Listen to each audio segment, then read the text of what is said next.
Indeed, you can get a completely free legal consultation with an experienced attorney day or night, 7 days a week, even on nights and holidays by calling 1-800-400-5050 or visiting us at www.californialaw.com. There's no fee unless we win. Today, we are going to talk about what you win when you win a lemon law case. The lemon law for defective vehicles can be very sour, but it can also be extremely sweet. Many people have defective cars, and everyone wants to know what you get when you win. Hello, and welcome again to our show. I am Allie. Every day, people are asking a lot of questions regarding the lemon law for defective cars. When their car is a lemon, they want to know how it turns into a tall glass of cold lemonade, or even a nice slice of yummy lemon pie. Today, we will explain what you get when you win a lemon law case. It truly can be super rewarding. And the very first thing I want to tell you is the following. It's not about the specific type of vehicle that you have. There's no specific list of cars or makes or models. New vehicles, used vehicles, leased vehicles, and purchased vehicles, and more can all qualify under the lemon law. In fact, the lemon law can sometimes apply to things other than cars too, such as trucks, boats, motorcycles, small planes, appliances, and some electronics might be considered lemons too. Let us know what you are dealing with in the comments below. However, the majority of cases that we see actually do have to do with defective cars and automobiles. First of all, I want to break down the basics of how the lemon law works. Basically, you got a vehicle that is defective or has problems, but the dealership cannot repair it within a certain number of times or within a certain number of days. If that's the case, then it might qualify as a lemon based on the state you live in. Pretty much every state of the 50 states of America has a lemon law. Unfortunately, sometimes automobile manufacturers don't focus on the safety of the vehicle and instead focus on the safety of their own cash pocketbooks and net profits. For that reason, if your car is a defective lemon, you should really know about your legal rights. So in the following, I'm going to tell you all about what you can get or win when you win a lemon law case.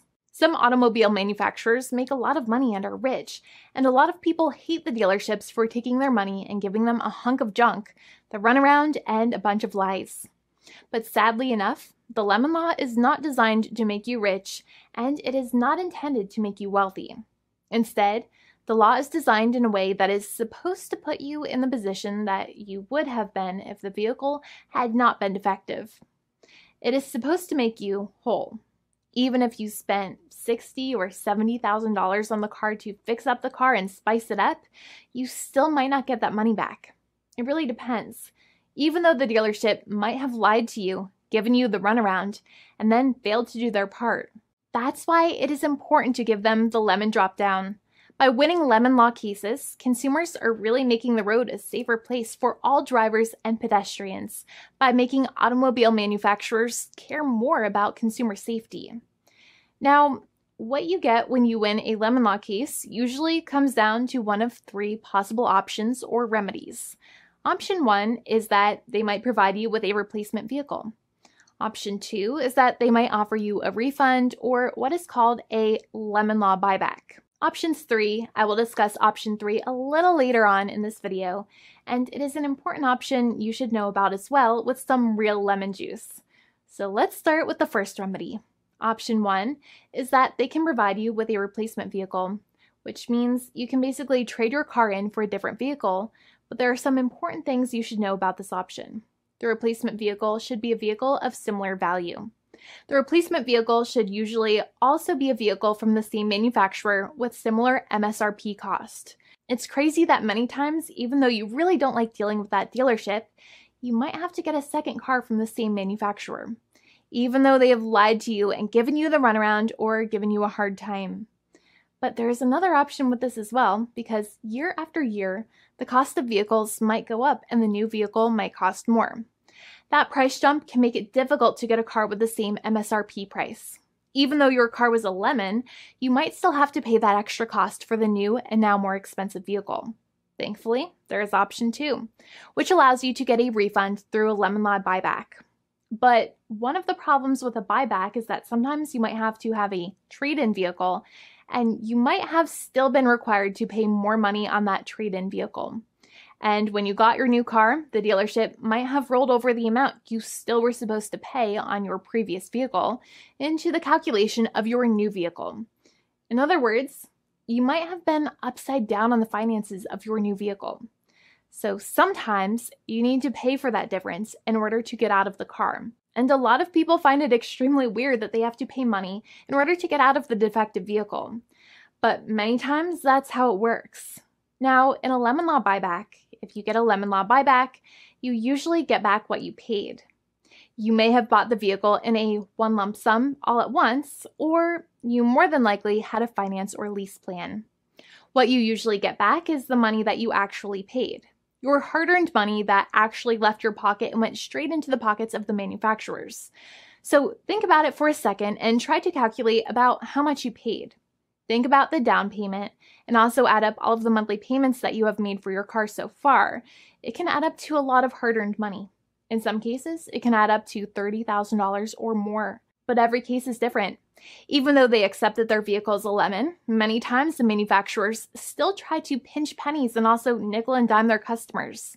So they deduct certain fees during the negotiations, such as an offset for mileage for the portion of time that your vehicle did not have problems. Sometimes it is legal for manufacturers to deduct such things from the settlement you end up getting, but many times they may be doing so incorrectly, or it might be taking away too much of your personal money. Having a powerful negotiator and experienced attorney by your side can be very helpful. In addition, most lawyers do not charge you out of your own pocket for their attorney's fees and court costs. Many attorneys only get paid if they win, and if they don't win, they just don't get paid anything. Lots of attorneys spend their own money on your case, and the attorney might never get the money back. But it may make sense for the lawyer to take that risk if you have a strong case. It reminds me of being a kid and selling lemonade and spending my piggy bank coins and quarters to make the lemonade, even though I was never sure if I would make my money back. But when I made amazing lemonade, everybody would want it. We would all be happier as a result. Option 3 is that sometimes a manufacturer might simply pay you a settlement in what is called a cash and keep procedure. That's when you keep the car, but you get paid some compensation for all of the headaches and defects the vehicle caused. Even if you don't have a clear lemon law case, the manufacturer might still make a good faith offer to settle the matter and get it off of their heads. In many situations, even though the settlement might be less than a full buyback of the vehicle, it might make sense for you to accept that offer depending on your goals. In addition, it's usually required that the problems happened while your car was under warranty or extended warranty. Even if you no longer have warranty, but your problems happened while your vehicle was under warranty, you might still have a case. However, without any warranty, you cannot have a lemon law case in most situations. However, you might still have some legal protections, such as breach of contract, auto fraud, or something else. The founding attorney of the law firm, Jimmy Hanai, would love to speak to you. The consultation is completely free, and the team of lawyers can speak to you and review any documents you have for the vehicle, such as your vehicle purchase agreement and repair invoices. Call now for a completely complimentary and fully free consultation with an experienced lawyer. It's free to call 1-800-400-5050 day or night, 7 days a week, or visit us at www.californialaw.com. Lawyers are waiting to speak to you and encourage you to call. This video is not legal advice. I am not an attorney. I'm a paid spokesperson. Attorney Jimmy Hanai is a lawyer in the state of California and handles California lemon law cases. There are no guarantees. This legal advertisement is by lawyer Jimmy Hanai of CaliforniaLaw.com.